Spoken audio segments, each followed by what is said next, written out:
It's debate night, but we're not at the Reagan Library. We are undisclosed with Mr. Bill O'Reilly. Against my will.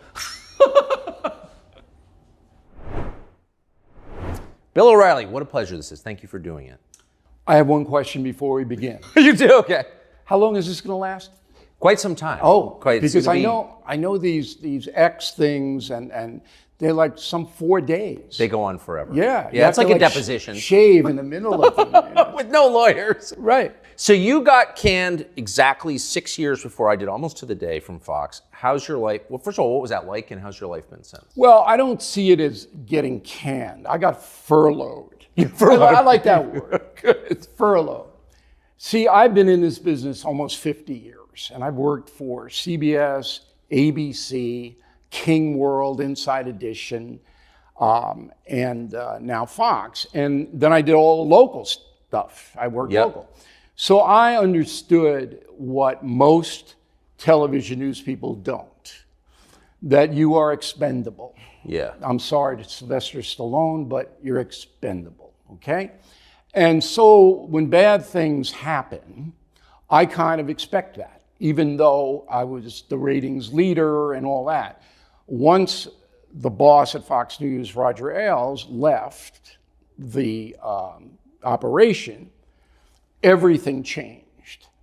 And when everything changes, then anything could happen. Yeah. So it wasn't like thunderbolt like you out of the blue, what the deuce is this, okay?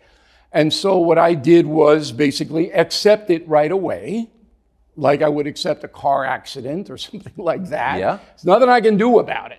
There's absolutely nothing I can do about it. We got my people, my lawyers, managers. We had a nice conversation with News Corp. They fulfill their contractual obligations to me, every bit of it. And we said, see you later. That's what happened.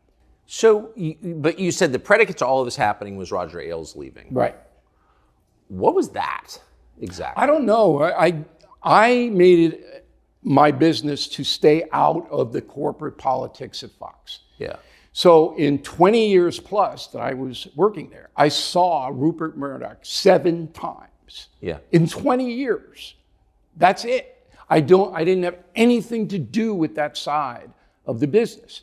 Now, Ailes would call and yell at me from time to time that I said something stupid. And I would say to him, if you're going to call and yell at me when I say something stupid, that's going to take up most of your day, every day. All right, so why don't you just pick your spots here, you know?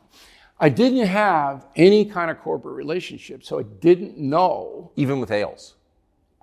The Ailes was news analysis relationship. Yeah. And news gathering. Did you respect him? The guy was a giant. Yeah. Oh, he knew what was going on. He was a great talent evaluator. Yes. He knew who was good on TV and who wasn't, okay? He's a no BS guy. I asked him a question, I got an answer. Do you know how rare that is in the media? To ask somebody a question, get an honest answer? Never happens. It happened twice to me. Peter Jennings and Roger Ailes. Those were the guys. I ask them a question, I get an honest answer. Both self-made guys.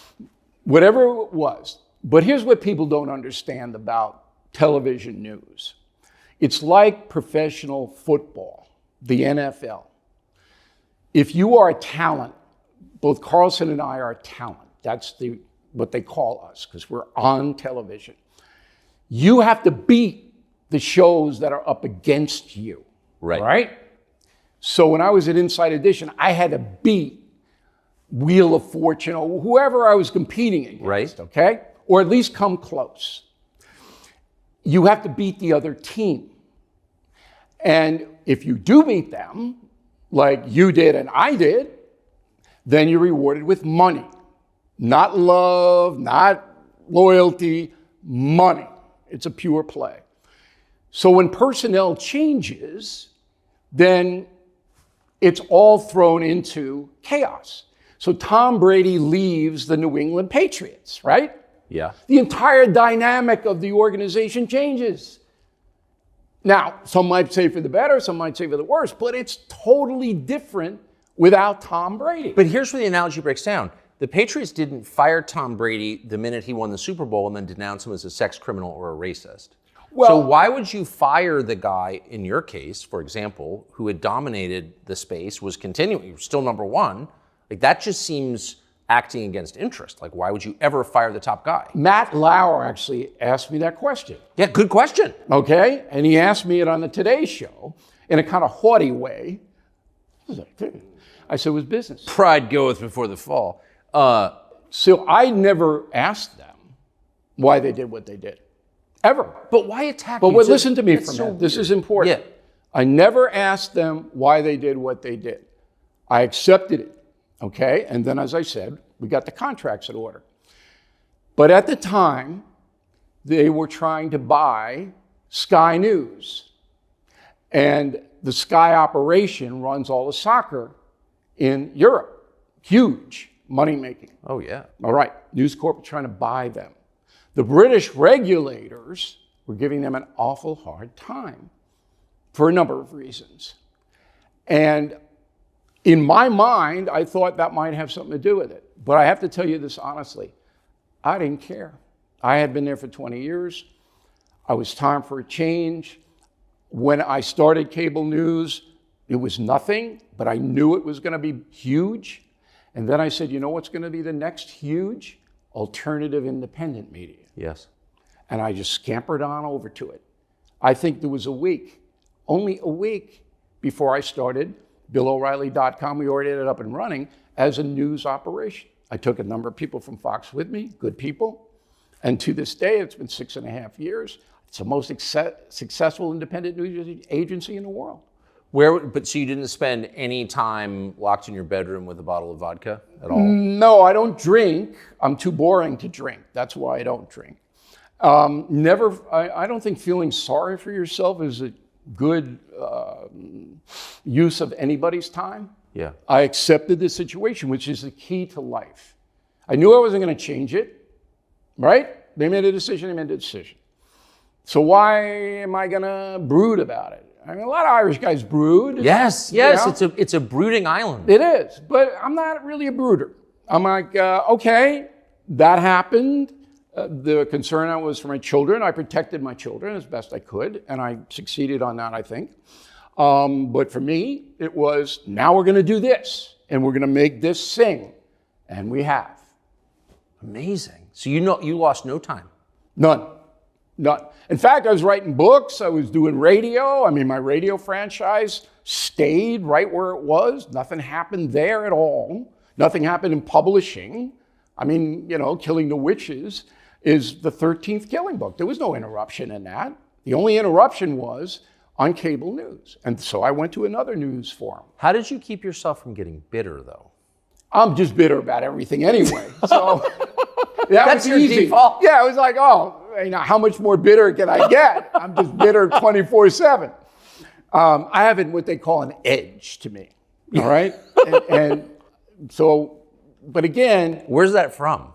Levittown, after World War II, the baby boomers, 100 kids, and if they didn't like you, it was like, okay, here we go. No kicking, though.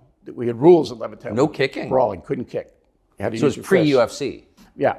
No tattoos at that time. But anyway, I have a philosophy of life that I've developed, and I stick to it. In that discipline, I don't go to a psychiatrist because why drive them crazy? That's not fair to the psychiatrist. If I would walk in, I don't do any of that. I think I'm here for a reason, put on the planet for a reason. I'm trying to be an honest guy, and I make everybody that I work for money. But you know what the greatest thing is? I'll never work for anybody again. I run my own show now. So is that the future? I mean, what is it? You said you worked everywhere in television. Right.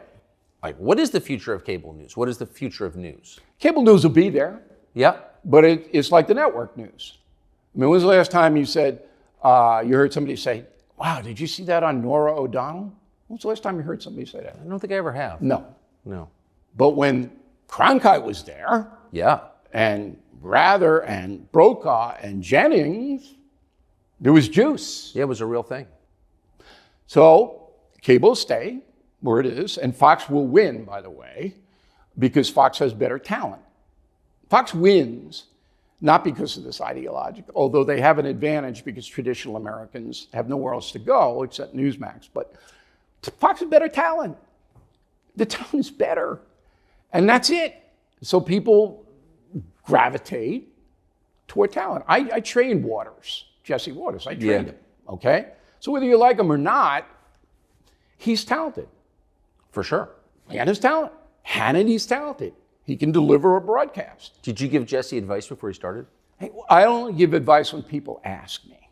Yeah. So you yourself have never asked me for advice. But that's totally false. did I give you some advice? Slept to your no, that is totally when I took over Greta Van Susteren, I waited in the ante room of your office. Yes, I did. It was in fact, Ailes told me, go kiss O'Reilly's ass, and that's the first thing I did. A man never stands so tall as when he stoops to kiss an ass. What did I tell you? You said it's a very treacherous business. Mind your own business. Just stay in your own lane. Do your thing. Okay. I thought that was good advice. Yes, right? It was. Okay. I'm sorry, but I'm old now, so I forget things. Right? What's your name again? Jen Griffin. I have to add, I just can't resist, and I don't mean this as a criticism because I actually love it, but the most famous video on the internet is you. Shot off camera in a previous job before Fox. What am I doing? Going live? Is that You're going live. We'll do it live. Okay. We'll do it live. Fuck it. Do it live. I'll write it and we'll do it live. Fucking thing sucks. I was in Iceland and I had some gnome come up to me and goes, "You're the going live guy." I said, "What? I'm in Iceland." That was in Reykjavik? Yeah, and it's all over the world. I mean, there are Japanese guys going, "I'm the live guy." I mean, it's ridiculous. So I'm on Inside Edition, and they can't tape it every 2 minutes. They go, "Oh, we didn't get the audio. Oh, you were out of frame. Oh, there's a giant glob on your ear." And they couldn't get it taped. So finally, Irish guy went, "All right, we'll do it live. Fuck it. Do it live. I'll write it and we'll do it live. Fucking thing sucks." Yeah, and there it goes everywhere. Amazing. That's exactly what happened. Thank you. You're welcome. I've wondered about that. So how did you come up with, in the 13th in the series, witches? Okay, so the Killing series, the best-selling nonfiction book series of all time, by the way. Did you know that? No, I had no idea. You can do your research. 19 million copies of my books in print. So I'm a former high school teacher, history teacher. And the way that I entertained the urchins in Opelika, Florida, a slum of Miami, was I told them stories about the people that we were talking about. I wasn't like Mr. Hand in Fast Times at Ridgemont High. Okay? Nobody would order pizza in my class. But I would tell them stories, personal stories, and make these people come alive. So that's what I did in the Killing series. So the witches, we start with the Mayflower. People coming over from England, Puritans, who the king hates, wants to get rid of them. 66 days on this boat, and what happens on that boat is unbelievable. Everybody thinks, oh, the Pilgrims, I have another drumstick. This was brutal, okay? Oh, yeah. That's where we start. Then they land in Massachusetts. They wanted to go to Virginia, but they're a little off course in Cape Cod, and they finally wind up in the Plymouth area of what Massachusetts is now. But they're fighting among themselves. They're not getting along. Everybody's hating everybody. And so a bunch of them move up to Salem. There was no Boston at that time. And they get into Salem, and they're all loons. They're all crazy clerics, all right? And demanding, they have to go to church like 8 hours on Wednesday. I mean, I don't know how they watch primetime TV. They're always in church. So in Europe, they routinely burned witches. Yes. Okay? But it was usually done in a political way. So this king doesn't like the Protestants. The Protestants are all witches. We'll set them on fire. And vice versa. We don't like the Catholics, so we're going to burn Joan of Arc. In Salem, that superstition took root. And it was driven by the kids, the little kids, who would go, oh, that came to me in a night and told me to go and do the devil's due and all of that. And then the adults went, all right, we'll hang them. 20 people executed. Yes. So the story is beyond fascinating. And real. And it led to the way we live today in America, as far as our religious freedom is concerned.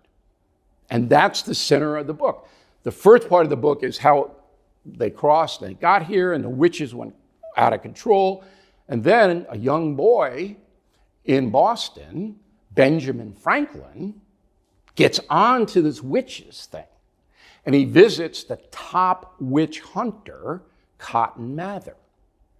Visits him, goes to his house in Boston. Has this long conversation, which we tell you about.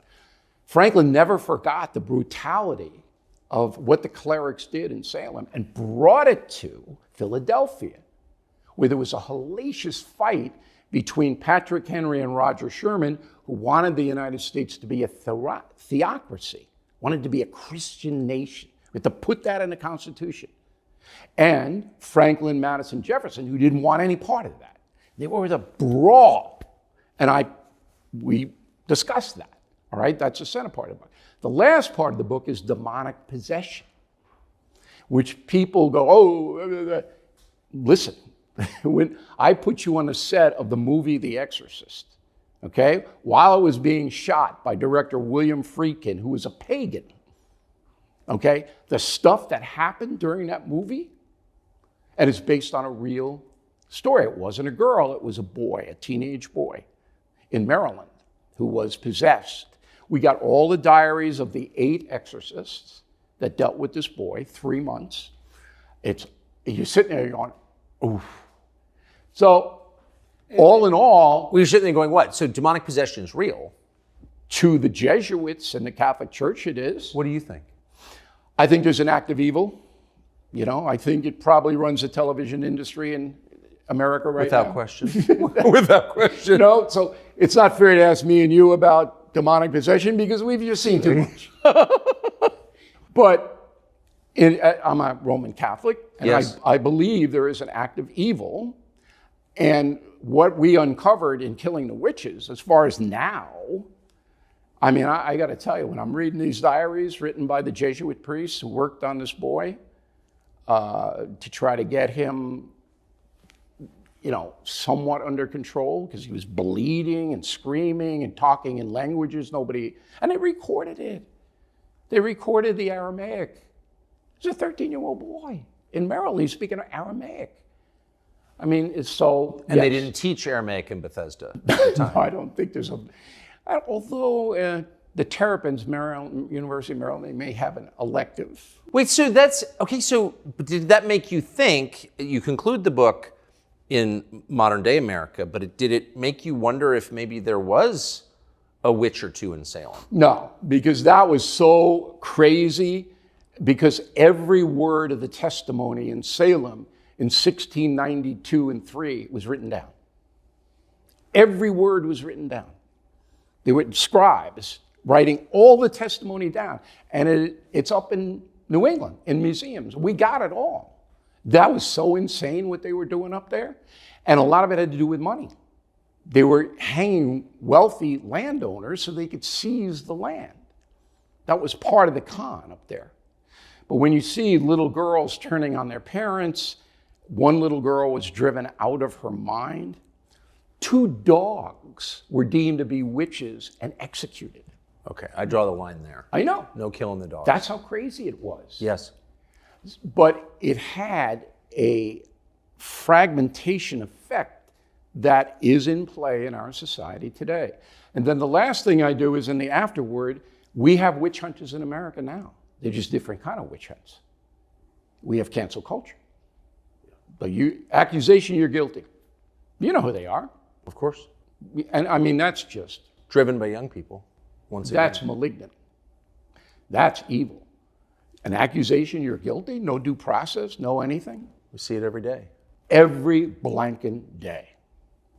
But there was a period between, I mean, so The Crucible, the famous play by Arthur Miller about the Salem witch trials, came out, I think, in the 50s or early 60s. And there was a period, the bulk of your life, mine too, where that was considered terrible. The Salem witch trials were a model for what you didn't want your society to become. And then within about 3 years, we wound up in the middle of Salem. Like, how did that happen? Well, what we found really interesting was two things. There was two keys. The Benjamin Franklin teenager, and the guy was a genius, actually getting involved with this thing and then bringing it into the Constitution. That was beyond fascinating. The second thing is now Salem makes millions and millions of dollars marketing witches. It's Witch City, Salem, Massachusetts. So when we called up the mayor to ask a few questions about, hey, you know, there are 20 people hanged by the neck until dead, but you're making millions off these people. Nobody would talk to us in Salem. They wouldn't talk to us because it's uneasy. Yeah. They're making big money off the bodies of these innocent people who were strung up by these crazy clerics. Amazing. So I got to ask you about a previous book in your series about the murder of JFK. So at the time, I remember you were attacked for being like a conspiracy nut for suggesting the Warren Commission wasn't fully accurate. Do you feel vindicated, however many years later? We did so much meticulous research on killing Kennedy, and we got, for the first time, the FBI reports about what actually happened. So many people have made so much money off this assassination by saying, oh, it was this, and it was a grassy knoll, and then it was Fidel Castro, and then they got that. We basically just went right down the line, but I couldn't answer one question, and to this day it drives me crazy. Lee Harvey Oswald shot Kennedy. Right. Okay? He did it. But one of the guys who was friends with Lee Harvey Oswald was George de Mohrenschildt. Exactly. A CIA operative, not an agent. De Mohrenschildt was a Russian living in America. And he taught at Bishop College, a black college in Dallas. And de Mohrenschildt, Lee Harvey Oswald was a crude, uneducated man. Yes. Could barely put sentences together. De Mohrenschildt was an aristocrat. White Russian. Right. Why was he hanging around with Lee Harvey Oswald? Why? Like the second he and Marina came to the United States, he was connected with... Boom. Now, there was a Russian expat society in Dallas. Yes. It's true. And you would say, okay, hi, how are you? Maybe you have a little supper on May Day, whatever they're doing, okay? But this guy was hanging with Oswald. And I can't find out. And then de Mohrenschildt commits suicide. Yes. When the church committee investigators Right. approach his home in Palm Beach, Florida. Blows his brains out. His daughter is still alive. I'm not going to say where she is, but we know where she is. I have done everything in my power to try to get that woman to tell me what the hell George de Mohrenschildt was doing with her father. It's the one piece I can't put together. So the last several administrations have kept classified thousands of pages of CIA documents related to the assassination. Seems pretty clear that the CIA had a much larger role in this than they admitted publicly. Well, they were tracking Lee Harvey Oswald, and they picked him up in Mexico City when he tried to get a visa to go to Havana. They knew him. There's no doubt about that the CIA was on their radar scope. But to take it further, you need more hard evidence, and the only guy who had that, other than maybe CIA guys who are all deceased, is de Mohrenschildt. What do you make of Jack Ruby, the lone gunman who killed the lone gunman? Ruby knew he was going to die. Okay? He had cancer. Yeah. So he wanted to go out in a blaze of glory. That's the kind of nutty guy he was. So he knew all the cops in Dallas. And he was around, so they let him waltz right into the police station. Didn't pat him down or anything. He puts out and he kills Oswald. He just wanted to go down in history as being a big shot. So you don't think he was part of any larger network? No. Nope. He's a low-level mob guy. He is a local thug, ran strippers. That's what he did. Do you, I mean, that whole period, 63 through 68, saw 3 big political assassinations. And we haven't seen one in the years since. Do you worry that, given the volatility of American politics, that we're going to enter a period of that kind of behavior again? I think we're way behind that now.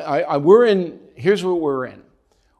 With Joe Biden's administration, the second worst president in American history. Who'd be the first? James Buchanan. And I know James Buchanan allowed the Civil War to happen. Yeah.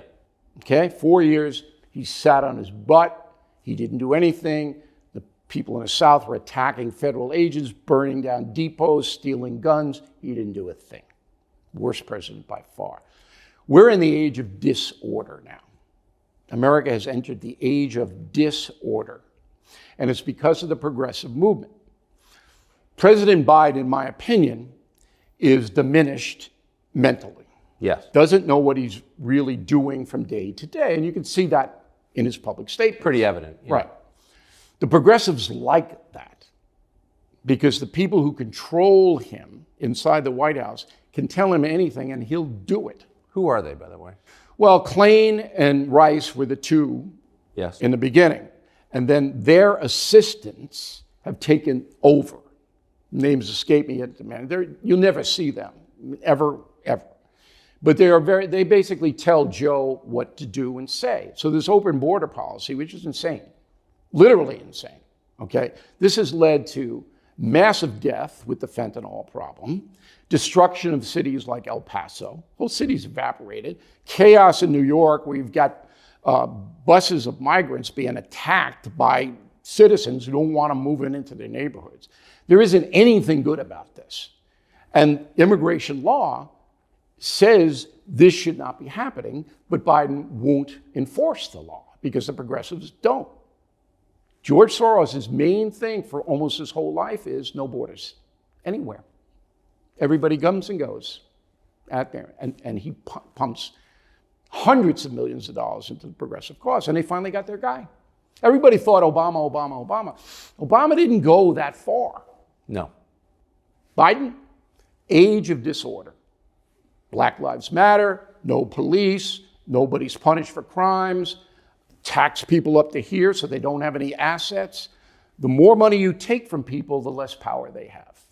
And the progressives want to run everything, including telling your children what to think when they're 5 years old.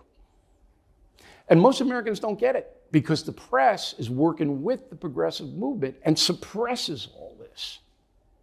So they don't know that we're in the age of disorder. And we are, everywhere, from Seattle to Key West, everywhere. And we got to snap back, or we're going to lose what we have here. But I mean, we're in a presidential season now where the Biden administration has indicted their opponent, the frontrunner in the race, Trump is leading in the polls, 4 times. And they're going to try and convict him and send him to jail before the election and take his name off the ballot. So, I mean, if you're willing to do that and just end democracy, then, I mean, what aren't you willing to do? But thank God you can't do it. So number one, he's not going to be taken off the ballot. There's no constitutional order that would allow that to happen. Number two, he's not going to prison because even if he's convicted, none of the things that he's charged with would warrant prison, and the Supreme Court would rule, if it ever gets up there, that he'd be in home confinement, where he could run the government if he wanted to. If he wins, he'll be confined to the White House or whatever. But none of that's going to happen. So the American people understand what this is. Or they understand that the documents in Mar-a-Lago basement parallel the documents in Joe Biden's garage. Yes. It's the same thing. But one guy gets raided and charged, and the other guy, real quick, who's the special prosecutor looking into the Biden documents? I can't remember. Robert Hur. And you, a skilled newsman, don't know his name. No. You know why? Because he's in Tierra del Fuego someplace. He's gone. Oh, he's going to investigate. See ya, I'm going to Sri Lanka. Nobody's heard a word about him. Does it really take 9 months to figure out why Joe Biden illegally, because he was vice president, had no right to take anything, had documents in his garage? Does it take 9 months to do that? No. Has Joe Biden been interviewed? No. Has Jill Biden been interviewed? No. I think they should interview Hunter Biden because Hunter Biden probably tried to sell the documents to someone. That's a joke. That's a jest for you Media Matters people watching now. Okay? So American people know the fix is in. Now, that doesn't excuse Donald Trump for taking the documents. I don't know why he took the documents. He's never going to read the documents. Why did you take them? And when they asked for them back, why didn't you just give them back? Just make a copy of them if you want to write a book or whatever and give them to the archives. He's annoyed. It didn't feel like it. Yeah. I don't know. But anyway. So what happens? I mean, Trump gets elected? Trump could get elected, sure. Absolutely. But the system, the entire federal bureaucracy, the biggest system in human history, has decided we're rejecting this organ. We don't want this. So, well, they decided that in 2016. Yeah, exactly. And look what happened. But see, that's the diminishment. You asked about cable news earlier in the interview, and I said it's still going to be there, but it's not going to be what it was. Right. It's not going to have the influence that it had. Okay? It's the same thing with the federal government. It's going to be there. But now, if you're indicted, people look at the indictment and they go, we know why this is happening. Most people do. And so, it looks like Trump's going to walk into that Republican nomination with no problem at all. That's what it looks like right now.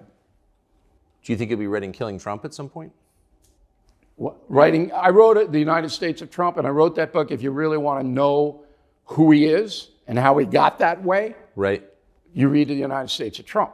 But so you don't think we run a risk of entering like an actual period of chaos? We are in the chaos now. Yeah, it seems that way. It seems that way. We're there. But do you think if Trump gets elected that he'll be able to stand in Washington on January 20th, 2025 and accept the presidency? Look, Trump will do what's best for Trump. I've known him more than 30 years. That's what he's going to do.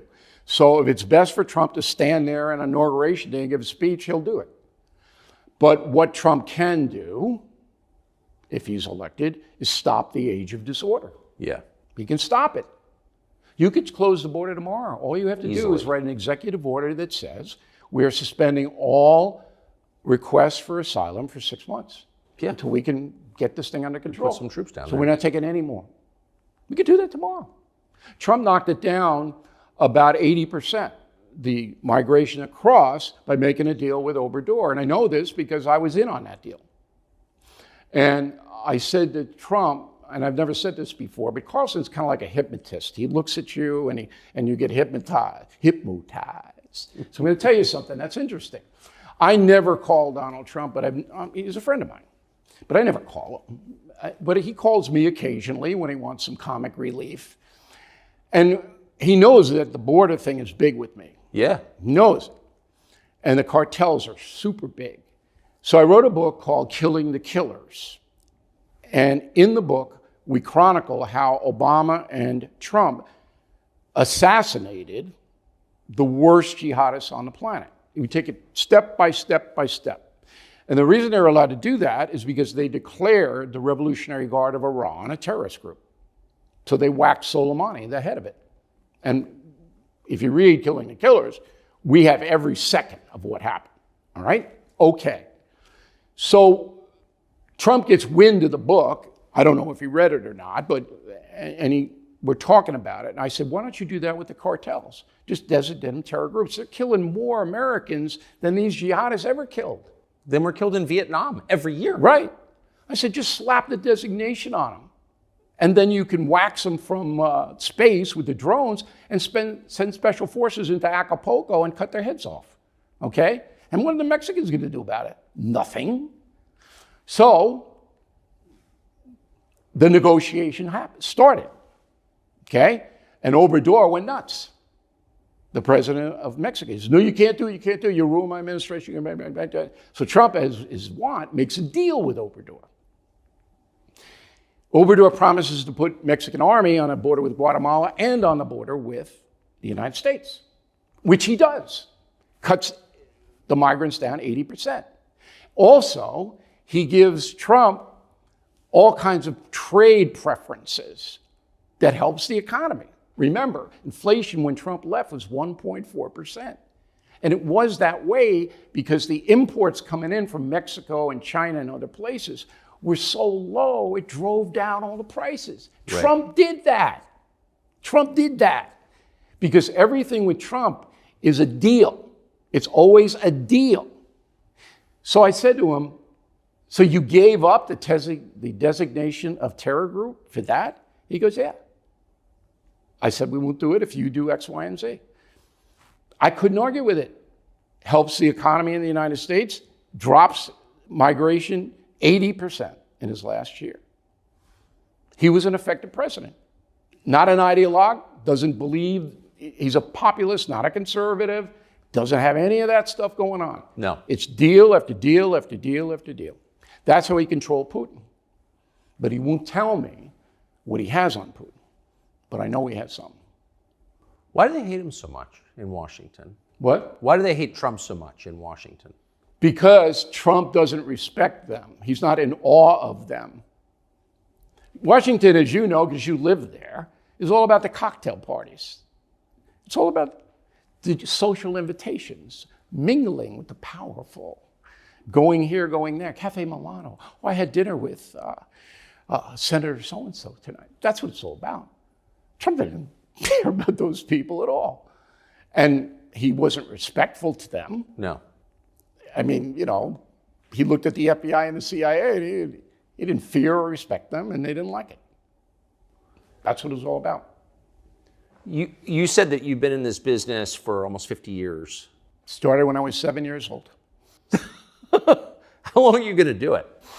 I don't know. That's a good question. I work way too hard for my age. Most of my friends are riding around the villages and little golf course. You know, I mean, you know, and I'm looking at them. It's not too bad. You know, they're out on the beach. You know, I'm working my butt off every day, and I'm going, why am I doing this? Why are you doing it? I don't know. I mean, I have a mission. I said earlier that I'm put on the planet for a reason. I know I was. And that's why you have to accept bad things that happen to you, because they happen to every human being. There's a reason that it happens. You don't know the reason, but there's a reason. So I'll do this as long as I feel that I'm doing good. Let me give you an example. So on BillO'Reilly.com, which is our nexus, that's where we live. We have all kinds of stuff going on there, and people should check that out. We have a concierge membership. You pay a little money, but not a lot. You get direct access to me. You can email me anything you want, including problems, bad things that are happening to you. Do you get weird emails? Well, I have a staff that Yeah. sets the weird emails on fire. I don't see the weird emails, okay? That's a rule. But I help those people when they need help, because most people have no blanking clue how to negotiate the system. I know how. So we get some heartbreaking letters. People who have cancer and their children are doing this or that, and I can usually guide them to a place. And in some cases, we intervene to help them. That, to me, is why I do this. So we have... Wait, people can email you directly with their personal problems? That's right. And it's... I can't tell you how successful it's been. What have you learned from that? Are the nature of people's problems changing? Well, you must learn a lot about people. You're quoted at one time, and Carlson and I never really knew each other that well because he was in D.C. and I'm in New York, but you were quoted at, and I don't know whether this is an accurate quote or not, because 90% of the stuff written about you and me is not true. But it was like, oh, O'Reilly's a populist, but if it ever comes out that he's an elitist masquerading as a populist, his career will be over. That's what you were saying to your staff, according to one dispatch. Untrue. But it is true. If you didn't say it, that's fine. But if you had said it, I wouldn't be mad, because it's absolutely true. I made my whole success looking out for the folks. that's what I do. I couldn't care less about going to the parties or any of that.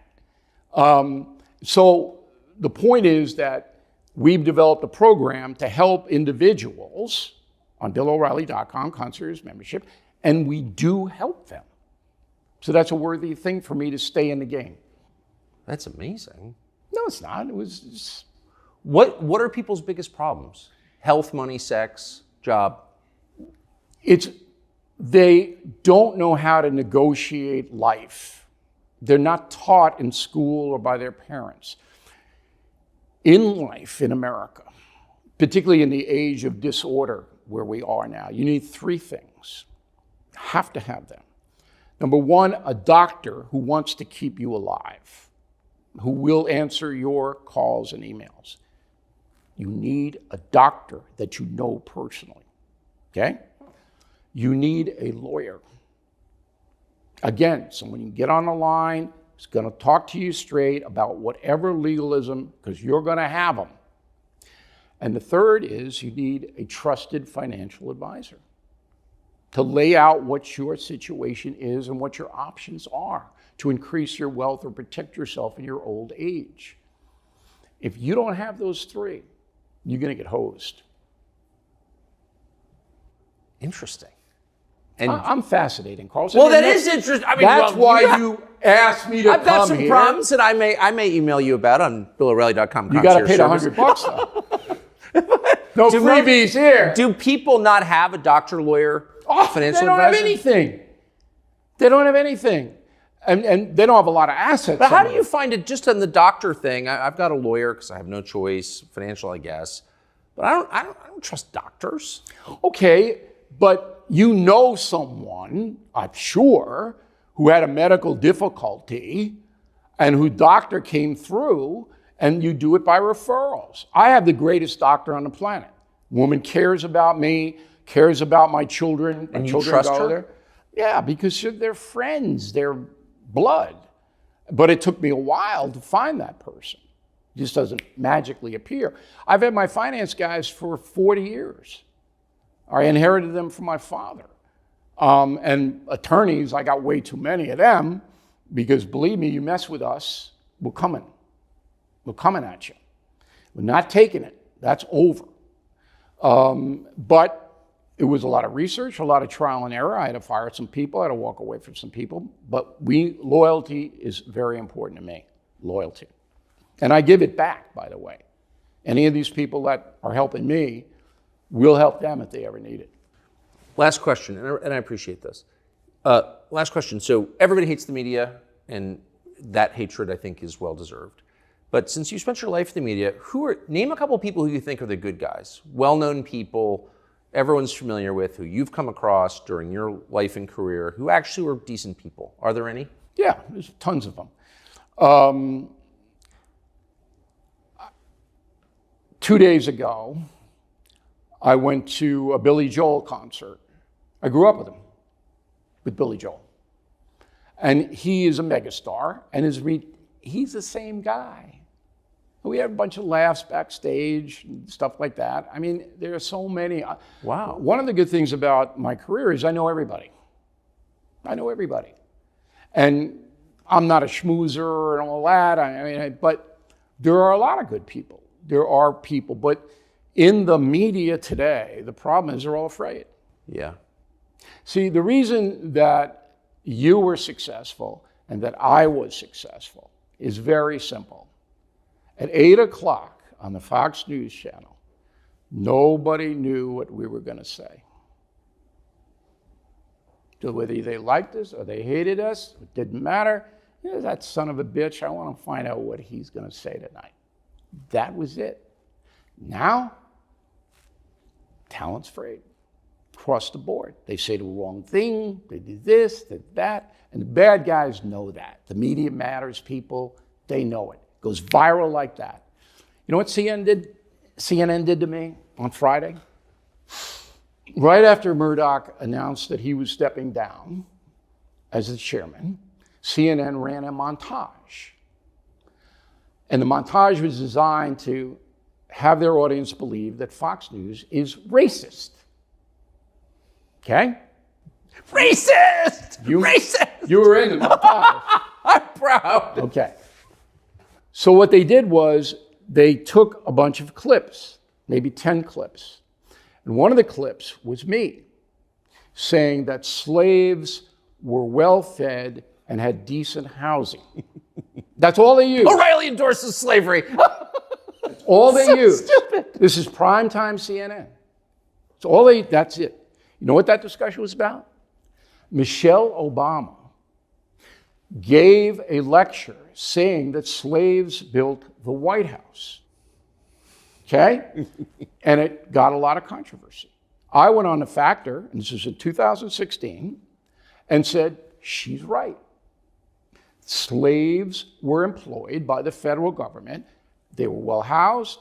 They were well fed because they had to work to build the White House free. They weren't paid a salary. So Michelle Obama is right. That's what I said.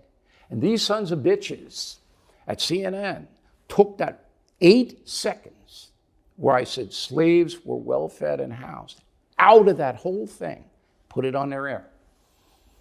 How evil is that?